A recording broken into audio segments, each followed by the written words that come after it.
Hello மக்களே, இன்றைக்கி டேஸ்டியான ஹெல்த்தியான இட்லி பொடி எப்படி செய்யறதுன்னு பார்க்கலாம் வாங்க. வானலில் 200 கிராம் கடலைப்பருப்பு, 200 கிராம் கருப்பு உளுந்து சேர்த்து பொன்னிறமாக வர வரைக்கும் சிறு தீயில் வச்சு நல்லா வறுத்து எடுத்துக்கணும். வறுத்ததுக்கப்புறமா அதை தட்டில் கொட்டி ஆற வச்சுட்டு அதே வானலில் 1/2 கப் மிளகு, 1/4 கப் தனியா, 10 காஷ்மீரி மிளகாய், 2 காஞ்ச மிளகாய் சேர்த்து நல்லா வறுத்து எடுத்துக்கணும்.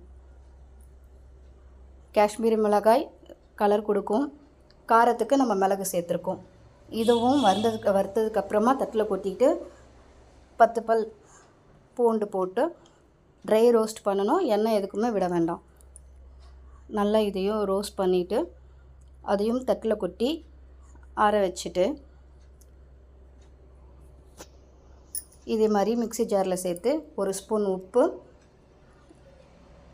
1/4 ஸ்பூனுக்கு தூள் பெருங்காயத்தூள் போட்டு நல்லா அரைச்சி எடுத்தால் டேஸ்டியான ஹெல்த்தியான இட்லி